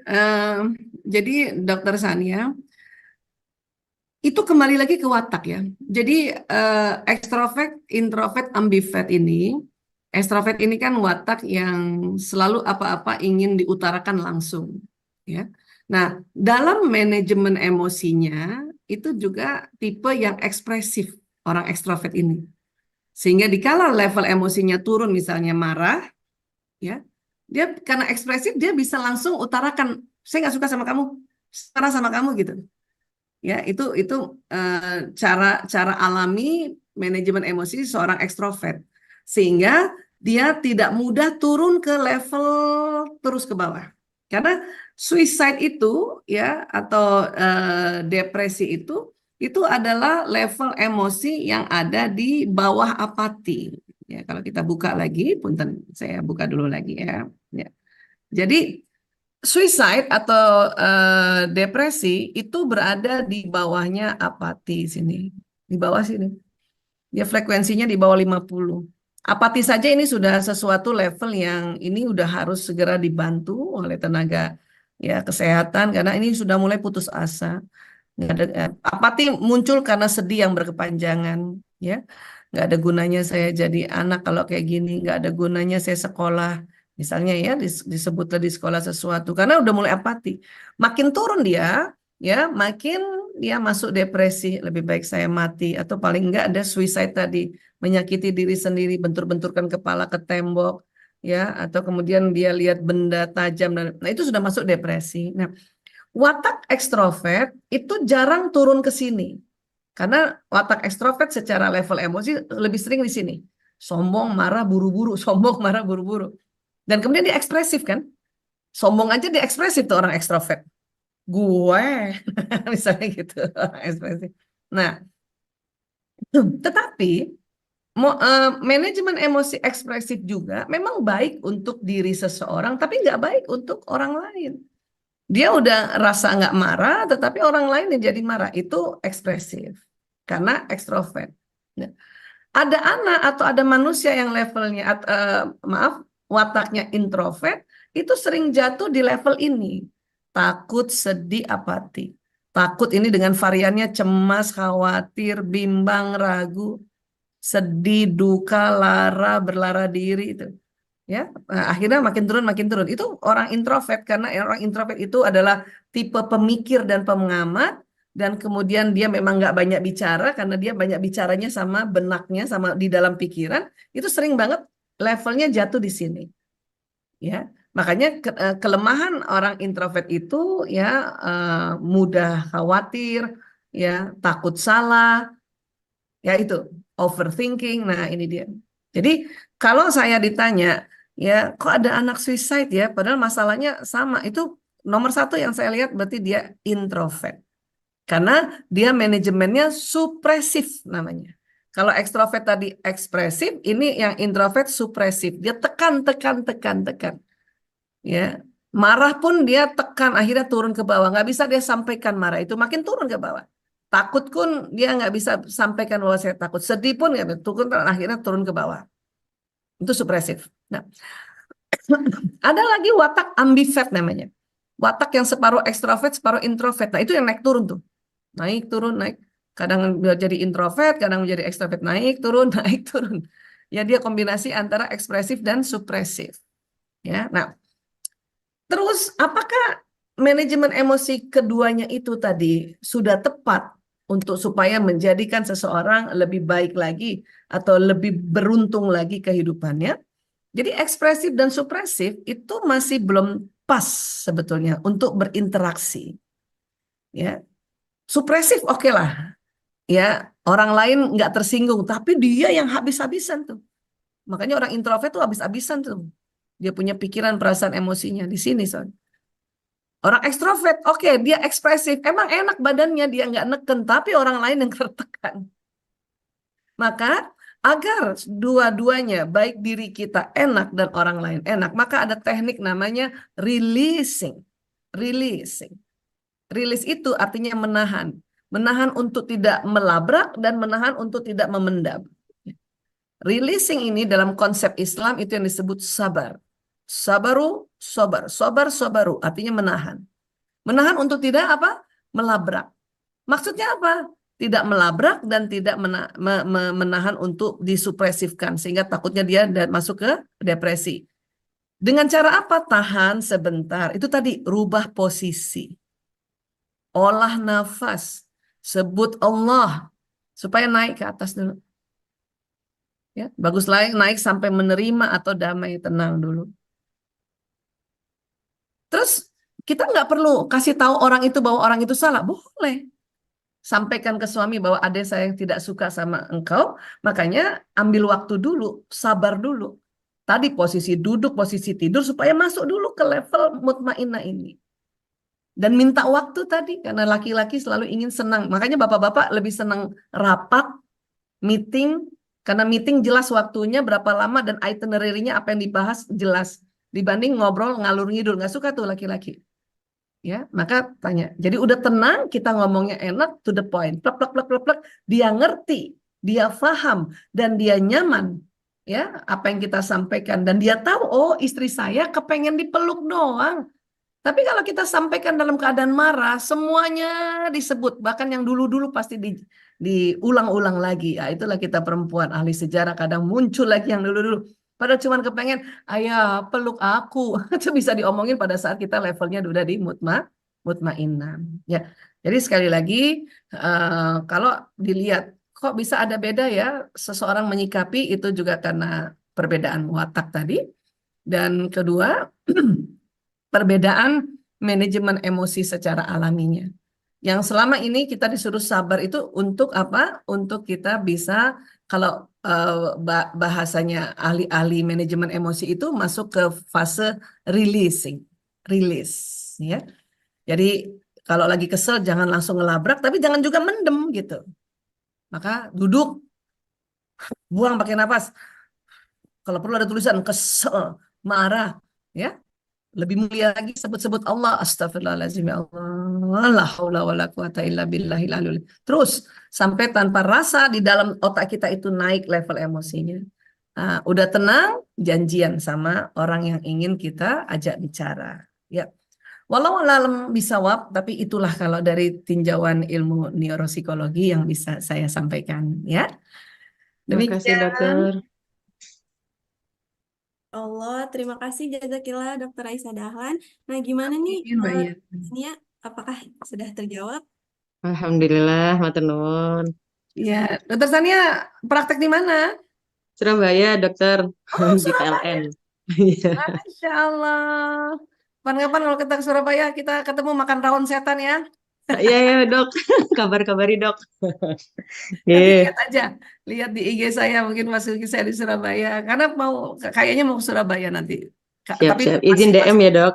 ya, masih bulan Desember kayaknya. Masih lama. Iya, baik. Mangga, Mbak Wida. Insya Allah jadi silaturahmi juga ya kita di sini ya. Iya, seneng ya bisa silaturahmi, Masya Allah. Nih, Bunda Isa, kita tuh masih ada waktu sekitar 2 menit lagi. Gimana ya? Mangga.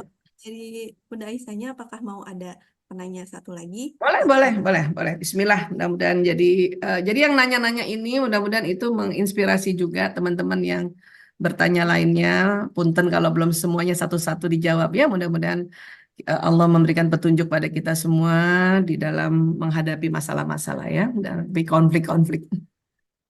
Baik, kalau gitu karena kita dikasih kesempatan satu lagi nih, ada satu penanya lagi ya, boleh untuk Ibu Andi Intan. Boleh nih Ibu Andi Intan, silahkan Ini bertanya. ada Mbak Afina, Mbak Afifah, yang kemarin ya Mbak Afina ya. Ya, betul, Dok. Masya Allah, Alhamdulillah bisa gabung di sini. Masya Allah. Tadi Assalamualaikum. siapa? Iya, Dok, Waalaikumsalam. ya saya dengan Andi Intan, Dokter Aisyah, usianya Orang Makassar, Bu Intan. ya Papa dari Goa. Oh, pantesan ini ada gelar bangsawannya soalnya. Subhanallah. Iya, silakan. Semoga Allah selalu berkahi Ibu Aisyah dengan keluarganya. Dan Amin kemarin ya rabbal alamin. Jazakillah khair doakan doanya. mabrurah. Masya Allah, amin ya rabbal. Jazakillah khair doanya ya. Amin. Jadi ingin bertanya Ustazah aja dimanggilnya. Bu Isa aja, Bu Isa. Belum Iya, level ustazah nih, aduh masih malu nih. Masih di soalnya bawah. teman saya ada namanya Bu Fadila Marichard, itu temannya Bu Dokter juga gitu. Ah, iya, iya, salam ya. Insya Allah, Waalaikumsalam. Jadi izin bertanya, Bu Isa, Ya. apa yang harus saya lakukan selain berdoa? Mm-mm. Ini suami saya usianya 45 tahun. Beliau Ya. bekerjanya guru, tapi Bu Intan berapa tahun? 40 tadi, tahun ini 41. Bu Intan 41. Suami 45. 45, tahun ini 46, ya September nanti. Masih muda-muda, Masya Allah. Tabarakallah. Amin. Dan beliau bekerjanya guru fisika, tapi kerjanya di sekolah negeri. Nah, itu masih ikhtilat begitu, Bu. Jadi suatu hari saya pernah main, terus beliau ternyata suka bercanda sama temennya gitu. Tapi memang sih tidak bersentuhan. Seperti itu. Dan masih belum pede gitu untuk menjaga adab dengan bukan mahramnya. Gitu. Jadi awalnya masuk sih saya lihat dia sudah pede menjadi dirinya sendiri, tidak ikut terlalu banyak bicara atau bagaimana. Nah, mungkin setelah 2 tahun kan jadi P3K, itu kayak seperti terbawa lingkungan gitu. Dan saya ada rasa kekhawatiran, saya sama anak-anak kan sudah mencemplung ke dunia Quran gitu ya Bu ya, atas izin Allah gitu. Ya saya ingin beliau menjadi kawan, tapi kan kata Bu Dokter jangan ditanya-tanya ya. Tapi kan daripada ditanya di Bukan, akhirat ya, bukan jangan ditanya loh. jangan daripada ditanya di akhirat ya Dok ya. Tidak ditegur. Nah, tidak ditegur seperti Bukan itu. ditanya. Tidak ditegur di depan orang. Pribadi sih Dok, biasa saya Nah, tanya. kalau ditanya itu tadi minta waktu. Ya, Dia ini sudah nggak boleh keliru nih. Nggak boleh keliru nih. Bukan ya, berarti suami nggak ditanya. Di depan orang. Tidak ditegur atau tidak dikritik, tidak dinasehati di depan orang. Boleh kalau mau membahas itu minta waktu berdua saja. Itu senangnya laki-laki. Ya. Tapi Dok, 21 tahun kita menikah ini beliau masih bingung kalau ditanyain mau kemana arah ini ke surga, tapi masih bingung. Tapi sih alhamdulillah Siapa? masih bingung mau Oh, kemana. bingung. Iya bingung, masih bingung beliaunya. Tapi beliau bertanggung jawab sih alhamdulillah baik gitu. Saya ingin lebih fokus lagi ke akhiratnya. Kalau beliau kan masih dunia pekerjaan seperti itu. Nah, saya inginnya yuk karena saya ada dari apa namanya mengajar itu adalah seperti kafalahnya gitu, dapat yuk saya ini buat modal gitu kan, saya bilang gitu. Ternyata beliau nggak mau gitu. Beliau bilang saya mau keluar dari kerjaan kalau misalnya berhenti pekerjaan itu jadi entrepreneur saja gitu. Atau saya bilang boleh keluar tapi cari yang misalnya ikhwan aja muridnya atau lingkungannya. Beliau nggak mau kalau keluar kerjaan nanti saya mau jadi entrepreneur. Tapi sampai saat ini beliau nggak pernah menyentuh-nyentuh saya habis ini kita ini yuk aku punya rencana ini loh gini gitu. Jadi saya yang harus maju gitu ya udah kamu mau bisnis apa gini jadi saya harus yang maju gitu. Beliau seperti kalau saya kasih masukan juga aduh nanti aku lagi dong yang kerja atau beliau begitu. Terus saya bilang beliau maunya kalau misalnya usaha itu langsung besar gitu. Jadi saya harus bagaimana ya Bu Dokter supaya beliau itu memahami juga. Saya juga belajar bagaimana supaya soalnya udah 8 bulan konfliknya. Ya. Sekarang gini, ini nggak apa-apa ya, Bu Andi Intan dibicarakan di ranah umum ini saya tanya dulu, kita bersama-sama ada 146 orang, ridho untuk dibahas ini. Nggak apa-apa, soalnya emang saya pengen damai. Oke, jadi saya harus tanya dulu, karena ini kan membicarakan soal suami, maka harus ada keridhaan yang lebih jelas diutarakannya ya. Jadi gini, sekarang Ibu Andi Intan sebagai istri yang di usia 41 tahun menghadapi konflik ini. Perasaannya sekarang atau emosi sekarang berada di level mana? Sedihkah, takutkah, khawatirkah, marahkah, atau gabungan semuanya? Semuanya, kadang menerima, kadang ada di bawah gitu, Bu Ya, Mas. oke. Jadi udah mulai ngerti bahwa emosi naik turun ya? Benar. Sudah mulai ngerti ya? Karena em, pada saat kita berhadapan dengan konflik rumah tangga, terutama suami yang Iya. yang keinginannya kita adalah sama-sama betul-betul menjalankan kehidupan spiritual yang sekufu atau sama, itu konfliknya jadi cukup-cukup berat, membuat emosi, terutama emosi istri naik turun tuh, ya. Yang penting sudah tahu tadi level emosi naik turun. Nah, yang penting pada saat di bawah, lagi sedih, kesel, marah, coba diam dulu sebentar, duduk, kemudian mengaku pada Allah, ya Allah, saya kok sedih lagi ya, saya kok khawatir lagi, suami saya masih ya mau bekerja di tempat yang berkumpul dengan ya pokoknya ngomong aja sama Allah, ya Allah angkat sedihku ya Allah, minta Allah angkat karena naik level itu angkat karena sedih itu nggak bisa hilang, nggak bisa dibuang, nggak bisa hilang, tapi bisa diangkat. Diangkat karena dia mau naik tangga. Angkat sedihku ya Allah. Angkat takutku ya Allah. Angkat marahku ya Allah. Astagfirullahaladzim. Sebut dulu. Supaya naik dulu ke atas. Ya. Karena kalau kita dalam kondisi di bawah nafsu mutmainnah, kesel, marah, sedih, dan bicara sama pasangan, itu pasangan bisa tersinggung bukan tersentuh. Ya, bahkan sama orang siapa saja, sama orang lain, sama teman kah, bahkan sama anak, sama mertua dan sebagainya. Pada saat kita bicara ingin menyampaikan pesan kita tapi emosi kita belum lagi di mutmainnah, orang yang mendengarnya tersinggung bukan tersentuh. Sehingga mereka tidak ada motivasi. Bahkan mereka tambah ikutan marah juga. Maka kita dulu obatin diri kita dulu. Ini buat teman-teman yang lain juga yang mungkin ada permasalahan juga. Obati dulu kita dengan cara saya singkatnya 3M. M pertama mengaku. Mengaku tentang emosi kita ya Allah. Mengakulah pada Allah, ya Allah, saya kok sedih ya. Saya kok khawatir banget suami saya ini. Sebut. Atau pada anak, ya Allah saya khawatir anak saya ya Allah. Sebut. Kenapa? Apa yang dikhawatirkan? Ini. Sebut. Ya. Setelah mengaku, naik tingkatnya ya mengangkat, ya Allah angkat sedihku ya Allah. Disinilah tarik nafas, disinilah istighfar, disinilah selalu sebut-sebut zikrullah berkali-kali, nggak bisa cuma satu kali. Karena kalau satu kali itu belum tentu dia naik tangga. Dia naik tangga apa? Naik tangga level emosi tadi. Ya, punten kalau saya buka lagi level emosi karena ini menarik kita bicara level emosi ya. Jadi pada saat banyak orang bilang saya udah berzikir Bu Isa, tapi kalau masih cuman sekali, 10 kali dari misalnya takut itu baru naik satu.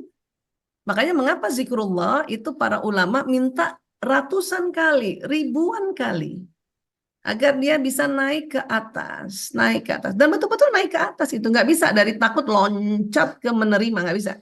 Dia naik, jadi nanti ada perasaan antara takut mau buru-buru, ya ada marah, kesel, ada sombong juga. Nanti ada pikiran kita tuh sebagai istri yang merasa kita sudah lebih baik lagi, ya dari marah habis istighfar terus ada perasaan, ih kok dia kayak gitu ya, mending aku ini sudah lebih duluan. Ada perasaan sombong juga gitu. Itu berarti belum lagi masuk ke mutmainnah, istighfar lagi.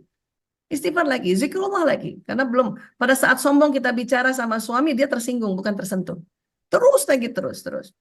Ya, kadang ada menerima, damai, udah tenang, baru ajak bicara. Tapi kan ingat, laki-laki, ya, dia kita harus satu tadi, tidak ditegur depan orang, kedua minta waktu, ketiga lihat wataknya. Kalau dari omongan Bu Intan, ya, cerita tentang suami dan suara Bu Intan, saya mendeteksi Bu Intan ini kategori tipe yang pemikir. Bu Intan lebih bisa mikirkan untuk apa yang bisa dikerjakan berapa tahun ke depan. Karena tipe pemikir itu lebih visioner, tipe pemikir lebih mau memikirkan detail, terplanning. Nah, biasanya tipe pemikir dapat pasangan tipe spontan. Yang hari ini aja dulu kita pikirin. Ya, Benar. betul Bu Intan? Benar, Bu. Iya, itu soulmate-nya Bu Intan. Maka jangan heran kalau Bu Intan yang malah kok saya yang mikirin ya, bukan dia yang mikirin. Karena Bu Intan tipe pemikir, ya. Suami tipe spontan, tipe yang apa? Dadakan. Nah, tipe spontan itu kalau disuruh memikirkan 5 tahun ke depan itu nggak cukup, nggak sanggup otaknya, berat. Kalau Bu Intan memang senang tipe memikirkan planning ke depan. Makanya Allah gabungkan berdua ini agar yang tipe spontan tidak terlalu spontan, jadi mulai belajar mikir sedikit, bukan mikir kayak orang pemikir detail. Yang tipe pemikir belajar juga ada hal-hal yang spontan, yang sekarang dulu deh gitu. Tapi ini bisa disiasati dengan yang sekarang dulu apa, yang nanti ke depannya ya nggak apa-apa Bu Intan yang planningkan, nggak apa-apa, tulis saja planningnya itu, baik di buku maupun di gadget, di gawai ya. Tetapi yang paling penting adalah pada saat lagi turun lagi emosinya Bu Intan, naikkan lagi. Dengan apa? Tadi zikrullah yang ratusan kali. Kenapa kita pegang tasbih kita? Kenapa kita hitung itu tuh sebetulnya manajemen emosi untuk naik ke atas. Sampai kapan Bu Isa? Teruslah terus. Ya, Bu Isa bisa ngomong begini karena Bu Isa sudah alhamdulillah 32 tahun berumah tangga, sekarang di usia 55 dan suami 62. Itu terus dan biasanya ya baru nanti terasa suami yang spontan tadi mulai banyak memikirkan ke depan, ya nanti 5 tahun ke depan. Ya, itulah yang disebut sabar. Ya, dan sabar nggak ada batasnya ya. Jadi jangan sampai ada yang mikir sabar itu ada batasnya Bu Isa. Enggak. Sabar itu pahalanya yang tak terbatas. Maka kalau kita mengatakan bahwa sabar itu ada batasnya, keliru. Ya, baca surat Az-Zumar ayat 10. Bismillahirrahmanirrahim. Innama yuwaffas sabiruna ajrahum bighairi hisab. Sesungguhnya hanya orang-orang yang bersabarlah yang dicukupkan pahala mereka tanpa batas. Sabar tuh nggak ada batasnya, salah. Ya, sabar itu pahalanya tanpa batas. Sabar bukan diam, sabar adalah setiap turun emosi, naikkan lagi, sebut-sebut Allah lagi, tenang lagi. Terus ingat lagi watak saya. Oh ya, saya memang tipe pemikir. Ya udah, saya aja yang planningkan deh, nggak apa-apa. Ya, nanti kan berantemnya selain ini kan berantem gara-gara misalnya taruh handuk, suami taruh handuk karena mau cepat, taruh handuk di tempat tidur, taruh handuk sembarangan. Sementara Mbak Intan karena emang maunya rapi, selalu mau rapi. Berantemnya gara-gara gitu juga kan. Ya, nah jadi sekali lagi tetaplah sabar, insya Allah. Dan selalu selalu cek saya emosinya lagi apa ya. Saya emosinya lagi di bawah kah, turun kah? Dan itu nggak bisa langsung permanen untuk naik ke atas terus, nggak bisa kayak gitu. Dia akan naik turun. Nah pada saat naik turun inilah, sewaktu kita naik dengan menyebut-nyebut Allah, itulah pahala mengalir. Ya, maka buat istri-istri bersyukurlah, berterima kasihlah pada suami-suami yang bikin jengkel Anda. Karena dengan suami yang membuat jengkel Anda banyak istighfar, kita banyak istighfar, makanya pahala kita itu banyak gara-gara istighfar kita karena menghadapi suami yang agak-agak gitu. Ya, jadi Bu Isa juga di usia yang sudah mulai mengerti, ya tambah mengerti bahwa memang Allah pasangkan kita dengan watak berbeda itu agar terjadi interaksi dinamis. Ya, dan Bu Isa di usia waktu 50 tahun ya, saya nggak memungkiri juga pada saat usia 41 kayak Bu Intan gemesnya minta ampun itu sama suami yang lambat dan sebagainya misalnya. Ya. Nah, tetapi di usia 50 tahun saya peluk suami saya bilang terima kasih ya. Kamu yang bikin cepat aku masuk surga. Kan ini ya, baik surga di rumah maupun surga di akhirat sesuai judulnya, surga di rumah kita. Suami saya tanya, kenapa? Ya gara-gara kamu agak jengkel-jengkelin gitu, aku jadi lebih banyak ingat Allah, banyak istighfar, banyak sabar. Nah, mudah-mudahan itulah amalanku yang bisa membuat surga di dunia dan surga di akhirat. Ya, Masya Allah. Wallahu a'lam bishawab, tapi itulah kabar gembiranya. Ya, baik, saya kembalikan ke Teh Wida. Masya Allah, jazakillah Bunda Isa Dahlan. Insya Allah ya, tadi sudah terjawab. Semoga membantu Ibu Intan dalam menghadapi situasi yang sedang dirasakan dan sedang dialami ya. Amin, amin ya rabbal alamin. Ya Allah, buat siapapun ya. Nanti modulnya saya kirim. Di situ ada teknik forgiveness therapy. Ya, jadi nanti teman-teman muhasabah diri, ya, makna memaafkan dan apa pentingnya forgiveness therapy itu. Forgiveness terapi bukan hanya memaafkan, meminta maaf pada orang lain, tetapi juga memberikan maaf pada orang lain, ya, juga meminta maaf kepada diri sendiri dan memberikan maaf pada diri sendiri itu forgiveness terapi. Oke? Iya. Terima kasih sekali lagi Jazakillah Dr. Aisyah Dahlan. Ini karena waktunya terbatas dan juga bersamaan dengan jadwal Bunda Aisyah Dahlan yang lumayan padat gitu ya. Iya, saya minta izin karena sesaat lagi ya, pas zuhur langsung udah ada acara lagi sampai sore. Salam sayang buat sahabat-sahabat Villa semuanya. Mudah-mudahan Sinergi Foundation semakin maju, juga buat Odelia Hijab semakin sukses insya Allah ya. Berjuang untuk memberi kenyamanan dan keindahan buat kita muslimah-muslimah di Indonesia. Amin ya rabbal alamin. Amin ya Rabbal Alamin. Alhamdulillah Alamin. Masya Allah pemaparan materi dari narasumber kita hari ini Bunda Aisyah Dahlan telah selesai dipaparkan. Jazakillah Bunda Aisyah. Semoga setiap ilmu yang telah disampaikan dapat menjadi berkah dan pahala khususnya untuk Bunda Aisyah Dahlan dan juga dapat diamalkan oleh kita semua. Amin Amin. ya Allah, amin ya Allah, amin ya Allah. Sekali lagi Bunda Aisyah Dahlan boleh untuk ini. Ya, pamit dulu semuanya. Assalamualaikum warahmatullahi wabarakatuh. Terima kasih Waalaikumsalam. buat sahabat-sahabat Villa semuanya, buat Odelia dan Sinergi Foundation. Love dari Bu Isa. Sehat-sehat, Bunda. Dadah, Teh Tia. Semuanya pamit ya.